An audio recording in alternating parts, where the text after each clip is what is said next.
Islam thrives in former US church. So this is the video that we will be watching and reacting, and this is a Muslim's reaction.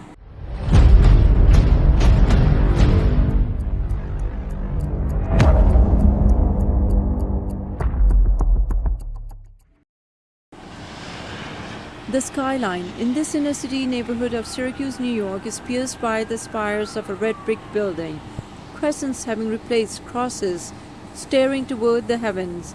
This building is now known as Masjid Isa ibn Maryam, or the Mosque of Jesus, son of Mary.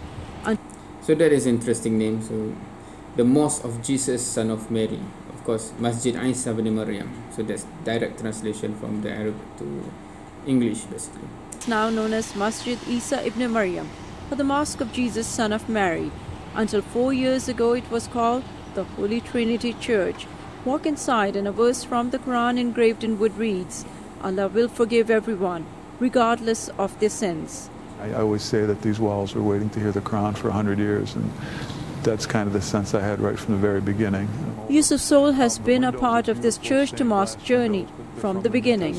He admits it was not easy to hear Islam's call to prayer, the Adhan, echo in a church. There were some people who were very angry and upset. People who I never saw before were angry at me personally, because people put me a little bit in front, being an American. Built in the early 20th century, Holy Trinity served a growing population of German and Italian immigrants. Many were baptized, married, and buried there. But changing demographics doomed Holy Trinity.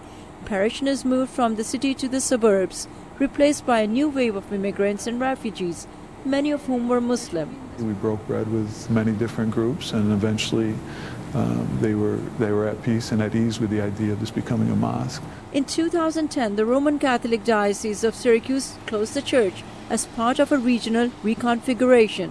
Although others were willing to pay 3 times the price to turn the church into a bar, it was sold to a Muslim group for much less money, so God could still be worshipped in a house of God. That is interesting. So I was, because the worry that I have, or the first impression, is perhaps this church is actually converted into a mosque due to some reason. Is it the neighborhood become Muslim or what, right? So I'm interested to know that.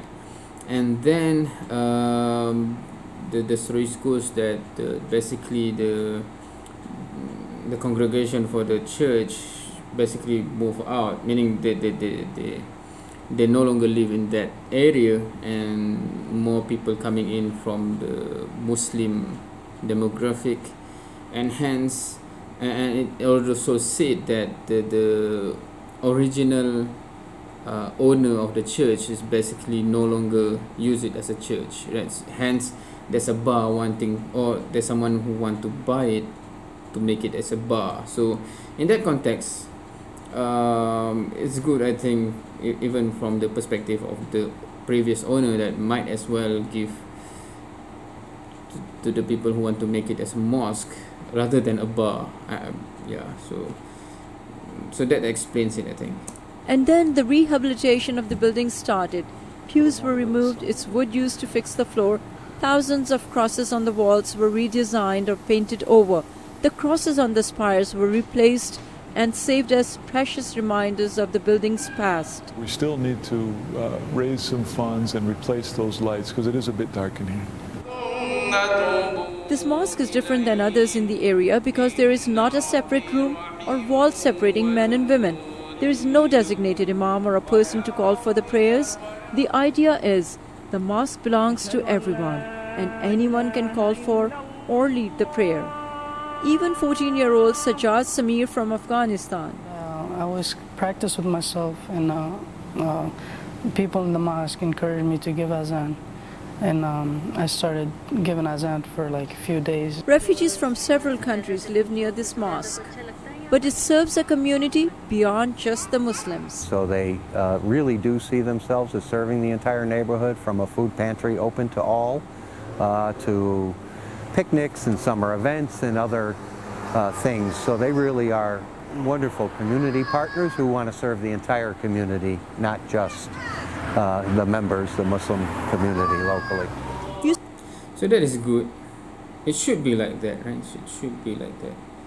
So it's good that it is actually like that. of Soul says do not believe everything you see in the media because, contrary to some perceptions, America has an incredible amount of welcoming people who embrace diversity and love people for who they are. Sabah Shah Khan, VOA News, Syracuse, New York.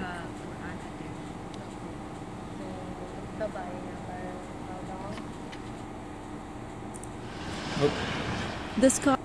So that's the video. So I didn't know what to anticipate in the beginning because it just says Islam thrive in the former US church. So I thought, okay, how come the church is converted into a mosque, right? So it happens that it actually already closed and the building is up for sale, and so it's not really what I initially thought it would be, right? So might as well, instead of currently this building become a bar, might as well it becomes a place for worship. Yeah, but anyway, so it's good to see that the mosque actually function also to help the community, etc., which should be part of the mosque function, because that's part of the original function of the mosque anyway. So it's good that it is happening, and it is interesting. Because the way that the stories goes is like this whole neighborhood is becoming more and more refugee demographic majority or something. I'm not sure what, because he says something New York, right? So I'm not sure what this is. But yeah, that's my reaction for today, and thank you for watching.